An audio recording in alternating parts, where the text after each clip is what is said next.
नमस्कार, girl astrology में एक बार फिर से आपका स्वागत है। जैसा कि आप जानते हैं कि हम अलग अलग समय पर अलग अलग तरह के वीडियोस बनाते हैं। हालांकि इन वीडियोस को उतने व्यू नहीं मिलते हैं जितने कि व्यू हमें सप्तम भाव या सप्तमेश से संबंधित वीडियोस बनाने पर मिलते हैं, किंतु हमारा काम आप लोगों तक अधिक से अधिक जानकारी को पहुंचाना है। आज जो हम चर्चा कर रहे हैं वह बर्थ टाइम रेक्टिफिकेशन है या समय की सही गणना करना है। अर्थात जब भी कोई व्यक्ति आपके पास आता है यह जानने के लिए कि उसके भविष्य में क्या होगा, तो सबसे पहले आपको यह देखना होगा कि जो कुंडली उसकी बनाई हुई है या जो बर्थ समय, जन्म समय वह आपको दे रहा है वह कितना सही है। अर्थात यदि वही त्रुटिपूर्ण होगा तो ऐसी स्थिति में आप उसके भविष्य का सही अंदाजा नहीं लगा पाएंगे। फिर आपने किसी भी सूत्र को याद किया हो या कहीं से कुछ भी समझा हो, किंतु वह सभी गलत हो जाएगा, क्योंकि उन घटनाओं का मिलान उसके जीवन से होगा ही नहीं। इसीलिए ज्योतिष का सबसे प्रथम नियम है कि आपको जातक की कुंडली का अध्ययन सम होकर करना है। अर्थात कुंडली विश्लेषण करते समय आप जातक का अच्छा या बुरा नहीं सोचेंगे। अब आपको लग्न की डिग्री देखना है। यदि लग्न की डिग्री 0 डिग्री है या 1 डिग्री के आसपास हो तो आप उस व्यक्ति के लग्न से उसके शरीर की बनावट की तुलना कीजिए।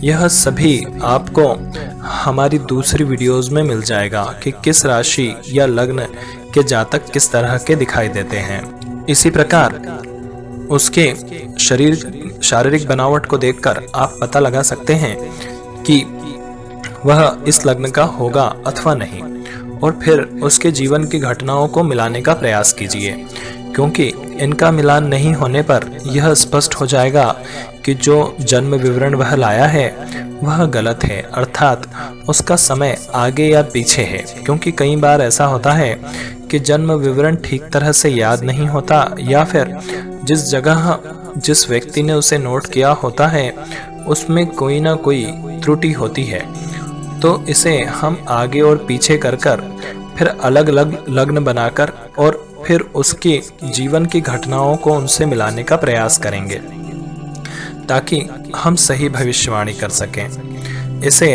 बर्थ टाइम रेक्टिफिकेशन या जन्म समय का मिलान कहा जाता है। फिर लग्नेश की स्थिति देखिए। यदि भाग्य भाव के स्वामी की स्थिति और लग्नेश की स्थिति दोनों ही अच्छी स्थिति में हैं तो कुंडली बलवान होगी, और यदि यह दोनों ही खराब स्थिति में हैं तो जीवन में इसके संघर्ष बहुत होगा।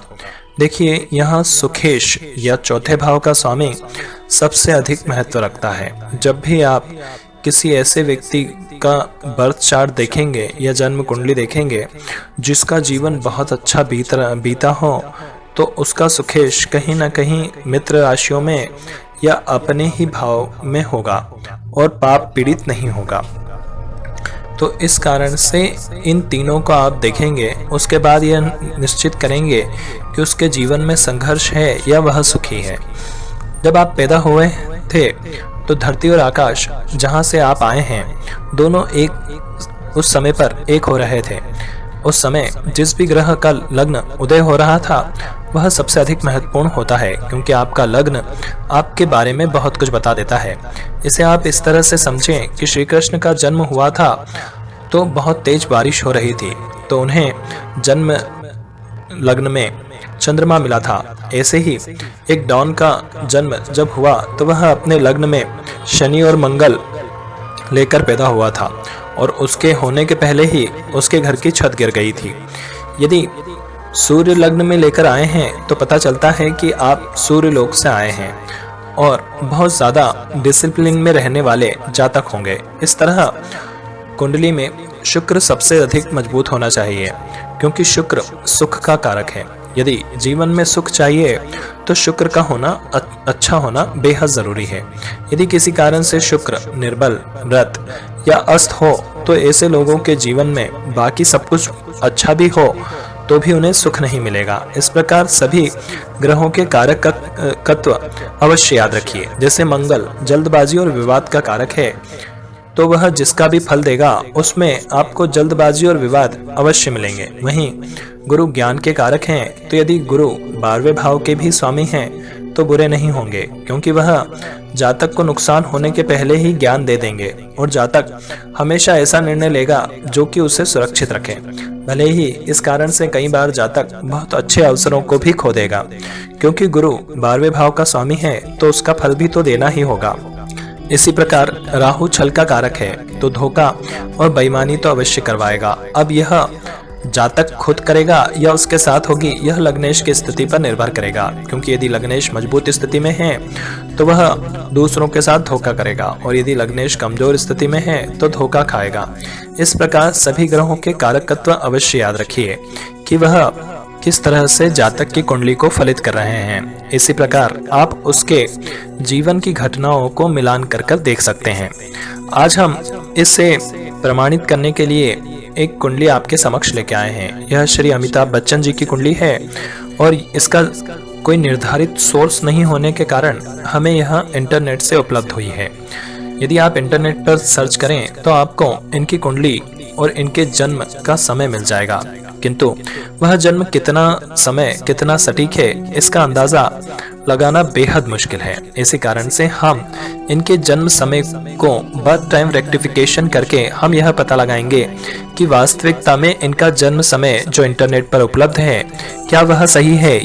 तो यदि आप इंटरनेट पर सर्च करते हैं तो श्री अमिताभ बच्चन जी की जन्म दिनांक आपको 11 अक्टूबर 1942 और जन्म समय शाम का 4 बजे का प्राप्त होता है। स्थान इलाहाबाद और वर्तमान में प्रयागराज उत्तर प्रदेश है।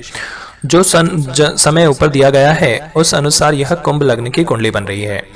इसी कारण से हम सर्वप्रथम इनके लग्न की डिग्री देखते हैं। तो लग्न की डिग्री यहाँ पर 1.54 आ रही है। इस कारण से मन में एक शंका से उत्पन्न होती है कि क्या यह सही होगा। तो अब हम विकिपीडिया की मदद से इनके जीवन की घटनाओं को हम सर्च करते हैं। वहां हमें पता चलता है कि जो कुंडली बनकर सामने आ रही है और जो इनके जीवन की घटनाएं हैं वह दोनों एक दूसरे से मिलान नहीं हो पा रही हैं। इसका अर्थ कहीं ना कहीं यही है कि हमें एक बार इनके जन्म समय को फिर से देखना चाहिए। अब यदि हम इसका और अधिक अध्ययन करते हैं इंटरनेट पर तो हमें पता चलता है कि इनके पिता की आत्मकथा श्री हरिवंश राय बच्चन जी की आत्मकथा में उन्होंने लिखा है कि इनका जन्म अर्ली आफ्टरनून अर्थात दोपहर का पहला पहर अपहरणा के दौरान हुआ था, जिसकी गणना यदि सूर्योदय से की जाए तो इसे दोपहर का 12 बजे से लेकर 3 बजे के मध्य का समय कहा जाता है। इससे पता चलता है कि इनका जन्म दोपहर 2:30 बजे तकरीबन हुआ होगा, जिस अनुसार इनकी मकर लग्न की कुंडली बनती है। और इससे आप इनके जीवन को मिलाकर देखते हैं तो लगभग सभी घटनाएं का सही से मिलान हो जाता है। अब सर्वप्रथम हम जो कुंडली देख रहे थे वह कुंभ लग्न की कुंडली थी।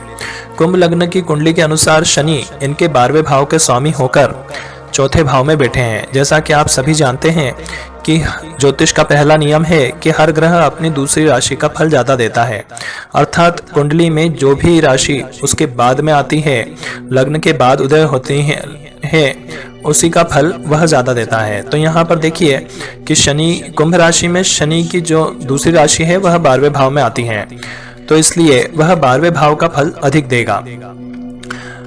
तो अब अगर यहाँ हम माने कि शनि 12वें भाव के स्वामी होकर चौथे भाव में बैठे हैं तो इनके सुख का नाश करेंगे, किंतु शनि की दशा में ही इन्होंने सबसे ज्यादा सफलता हासिल की थी। तो इसका अर्थ यह है कि शनि इनके लग्न में कारक कहे जाएंगे। फिर मकर लग्न की कुंडली बनाते हैं तो इस कुंडली में शनि कारक हो जाएंगे। क्योंकि शनि जो होते हैं वह अब दूसरे भाव का फल ज्यादा देंगे। यहाँ पर शनि जो है मकर लग्न की कुंडली में शनि की दूसरी राशि दूसरे भाव में आती है, तो चूंकि यह बाद में आई, पहली राशि मकर लग्न में आ गई और दूसरी राशि बाद में आई, इस कारण से यहाँ शनि दूसरे भाव का फल अधिक देते हैं। तो हम यह मान के चलें कि यह मकर लग्न की कुंडली बनी हुई है। अब मकर लग्न की कुंडली बनती है तो उसमें शनि लग्नेश होकर 5वें भाव में वक्री होकर बैठे हैं। और अपनी 10वीं दृष्टि से दूसरे भाव को में अपनी ही राशि को देख रहे हैं। ज्योतिष का दूसरा नियम है कि जब भी कोई ग्रह अपनी ही राशि को देखता है तो उस राशि को बलवान करता है। तो यहाँ पर तो मकर लग्न की कुंडली में शनि जो होते हैं वो दूसरे भाव का फल ज्यादा देंगे, मतलब कुंभ राशि का फल ज्यादा देंगे जो कि दूसरे भाव में है। अब यहाँ इनके जो शनि हैं वह पंचम भाव में बैठकर दूसरे भाव में अपनी ही राशि को देख रहे हैं। तो हम यह मान सकते हैं कि शनि की दशा में इन्हें धन संपत्ति की प्राप्ति होगी। फिर पंचम भाव में है तो इस अनुसार जातक अपनी ही प्रतिभाओं के दम पे, क्योंकि यही आपकी प्रतिभा का भी होता है, पंचम भाव के दम पर धन और संपत्ति अर्जित करेगा, जो कि सही है। क्योंकि इनकी यदि हम पहले देखें तो इनके पिता से ज्यादा धन संपत्ति इन्होंने ही अर्जित की है। फिर दूसरी बात देखते हैं हम। अब पॉइंट नंबर 2, कुंभ लग्न की कुंडली में गुरु दूसरे भाव के स्वामी होकर छठे भाव में विराजमान हैं और दूसरे भाव को देख रहे हैं। अब यदि हम कुंभ लग्न की कुंडली देखें तो गुरु दूसरे भाव के जो होते हैं स्वामी होते हैं। तो यहाँ पर क्या कर रहे हैं, गुरु दूसरे भाव के स्वामी होकर छठे भाव से दूसरे भाव को देख रहे हैं, तो अपनी ही राशि को देख रहे हैं। अर्थात गुरु की महादशा में जातक धन संपत्ति अर्जित करेगा। किंतु अमिताभ जी के यदि हम विकिपीडिया देखते हैं कि विकिपीडिया के अनुसार यदि हम चलें तो अमिताभ जी को जब गुरु की महादशा चली थी तो उन्होंने केवल और केवल संघर्ष ही किया था, जबकि स्टारडम जो उनको मिला वह तो पूरा जो है शनि की महादशा में ही आया। फिर कुंभ लग्न की कुंडली के अनुसार जातक को नीलम नहीं पहनना चाहिए, क्योंकि कुंभ लग्न की कुंडली के अनुसार शनि जो है वो 12वें भाव के स्वामी हो जाएंगे, 12वें भाव का फल अधिक देंगे। और वह चौथे भाव में बैठकर लग्न में बैठे केतु को देख रहे हैं अपनी 10वीं दृष्टि से। तो इस तरह तो जातक हमेशा कंफ्यूज रहेगा। यह जातक को धार्मिक मान्यताओं में ज्यादा उलझा देंगे। जातक कहीं ना कहीं इस मेटलिस्टिक दुनिया में, यानी इस भौतिक दुनिया में और उस स्पिरिचुअल वर्ल्ड में, मतलब उस आध्यात्मिक दुनिया, दोनों के बीच में अंतर नहीं कर पाएगा और यह हमेशा जातक को कंफ्यूज ही रखेगा। वहीं चूंकि यह शनि चौथे भाव में बैठकर लग्न को देख रहा है तो यह घर से जातक का मोह भंग कर देगा और ऐसी स्थिति में जातक को घर से भाग जाने का बार बार मन करेगा। जबकि मकर लग्न की कुंडली के अनुसार जातक को नीलम पहनाया जा सकता है। क्यों? क्योंकि यहाँ पर शनि दूसरे भाव का फल ज्यादा देंगे। तो इससे भी सिद्ध होता है कि उनकी जो कुंडली बन रही है वह कहीं ना कहीं मकर लग्न की ही बनेगी। अब पॉइंट नंबर 3, कुंभ लग्न की कुंडली के अनुसार जातक या अमिताभ जी के लग्न में केतु और सप्तम भाव में राहु होगा। उस अनुसार अब राहु जहां पर भी होता है धोखा या छल का कारक होता है, तो जातक का पार्टनर या जीवन साथी से उसे धोखा मिल सकता है। किंतु यहाँ ऐसा कुछ भी नहीं हो रहा है, क्योंकि आप देख सकते हैं कि जया जी और अमित जी की दोनों की ही जो मैरिज लाइफ है वह सुकून से चल रही है पिछले कई सालों से, जब से उनका विवाह हुआ है। और ना ही ऐसी कोई खबर मिली है जिसमें उनके किसी पार्टनर ने अमिताभ जी को धोखा दिया हो। वहीं जातक का पार्टनर जो होगा वह जातक से अधिक चालाक होगा। क्यों? क्योंकि यहाँ सप्तम भाव से देखें तो सप्तम भाव में राहु आ गया है, तो हम कहीं ना कहीं इस बात को भी अभिस्वीकृति कर सकते हैं कि पार्टनर अधिक चालाक होगा। किंतु यहाँ ऐसा भी नहीं है। जया जी जो हैं वह बहुत सीधे और सरल व्यक्तित्व की महिला हैं। अब पॉइंट नंबर 4, कुंभ लग्न की कुंडली के अनुसार सप्तम भाव का स्वामी अष्टम में चला गया है। उस अनुसार या तो पत्नी की मृत्यु हो जाएगी या वह जातक को छोड़कर चली जाएगी। क्यों चली जाएगी? क्योंकि कुंभ लग्न की कुंडली बनाए अगर हम तो यहाँ सूर्य जो होते हैं सप्तम भाव के स्वामी होते हैं, यह अष्टम भाव में चले गए हैं और साथ में पाप पीड़ित भी हैं, क्योंकि इस पर मंगल और बुध, वक्री बुध, नीच के शुक्र तीनों की ही दृष्टि है। तो अब ऐसी स्थिति में होगा यह या तो इनकी पत्नी जो हो उनको किसी प्रकार की सीरियस बीमारी हो जाती या फिर वह इन्हें छोड़कर चली जाती। किंतु यहाँ पर ऐसा कुछ भी नहीं हुआ है। जबकि मकर लग्न की आप कुंडली बनाएं तो उस अनुसार सप्तम भाव का स्वामी दशम भाव में है। तो अमिताभ जी की पत्नी जो होगी वह कहीं ना कहीं कार्य क्षेत्र से जुड़ी हुई होगी अथवा पिता के परिवार से होगी, क्योंकि दशम भाव पिता भी देखते हैं, यहाँ से पिता भी देखा जाता है। तो जया भादुरी जी जो हैं वह उनके कार्य क्षेत्र से जुड़ी हुई हैं। तो यहाँ पर भी यह बात कहीं ना कहीं सही सिद्ध होती नजर आती है। फिर कुंभ लग्न की कुंडली के अनुसार जातक और होने वाली जीवन साथी की आयु में ज्यादा फर्क नहीं होगा, क्योंकि लग्न में शनि की राशि है और सप्तम भाव में सूर्य की राशि है। दोनों ही उम्र में इतना ज्यादा फर्क नहीं है। अब शनि वृद्ध ग्रह क्यों है, उसके पीछे कारण कुछ दूसरे हैं, क्योंकि सूर्य जो होता है वह जीवनदायिनी किरणें फेंकता है। चूंकि शनि सूर्य से शत्रुता रखते हैं, इस कारण जब उन्होंने ईश्वर को प्रसन्न करने के लिए ध्यान लगाना था तो वह सूर्य के जो जहां तक रोशनी पहुंचती है उसके बाहर वह चले गए।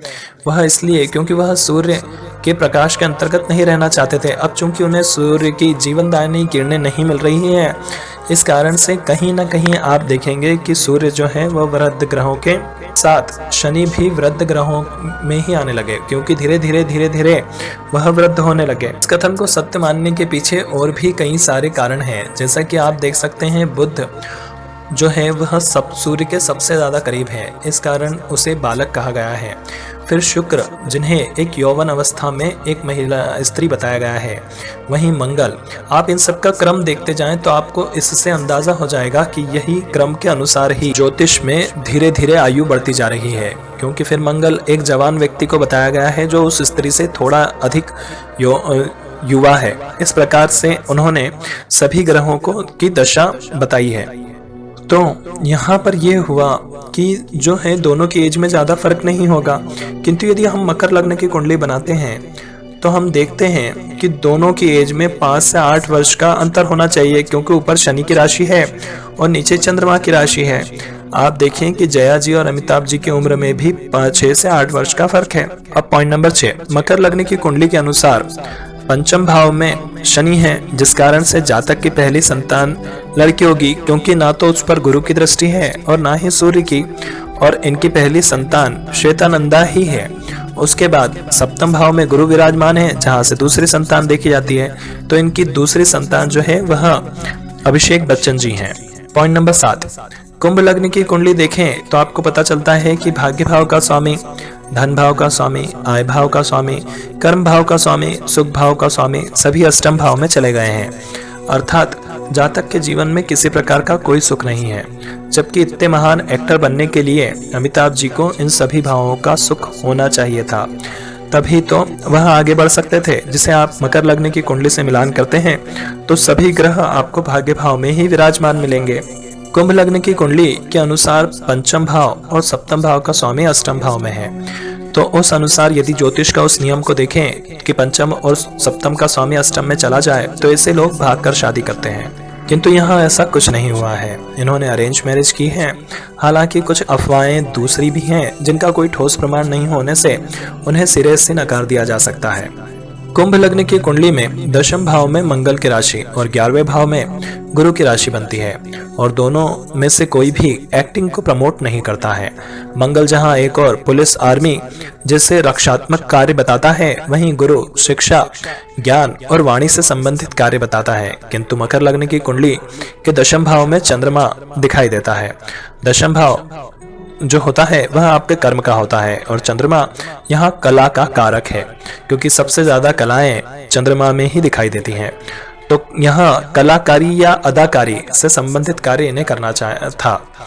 इसे आप दूसरे एक्टर्स की कुंडली में भी देख सकते हैं। उनके लग्न में चंद्रमा हो या चंद्रमा की राशि हो, दशम भाव, 11वें भाव या 5वें भाव में चंद्रमा होते हैं, ऐसे लोग भी एक्टिंग के प्रोफेशन को अपनाते हैं। अब पॉइंट नंबर 10, अमिताभ जी की कुंडली में बुध छठे भाव का स्वामी होता है और शुक्र नीच राशि में है, जो कि बुध की ही है, मतलब बुध की ही राशि में शुक्र नीच का हुआ है। अर्थात यहाँ बुध और शुक्र दोनों ही खराब हैं। फिर सूर्य अष्टम भाव के स्वामी होते हैं, इसलिए हम सूर्य को भी खराब ही मानते हैं।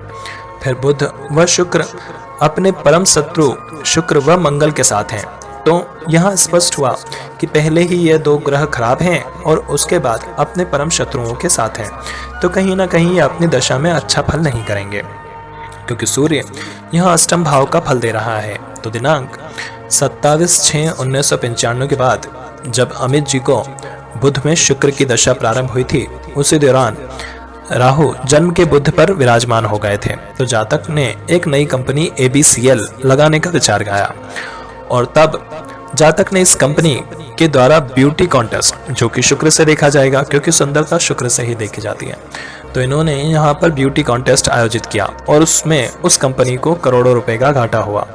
गोचर में यदि शनि की स्थिति देखें तो उस दौरान शनि तीसरे भाव में गुरु की राशि में था। अब गुरु की राशि में था और गुरु यहाँ 12वें का फल दे रहे हैं। वहीं गुरु 12वें भाव में ही बैठकर अपना फल दे रहे थे।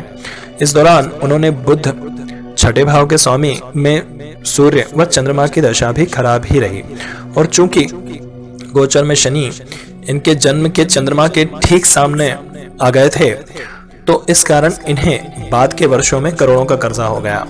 अब मंगल इनके चौथे और 11वें भाव के स्वामी हैं, तो चौथा भाव मतलब हमारा सुख, हमारा घर, गाड़ी, वहीं 11वां भाव हमारा बिजनेस, हमारा गेन।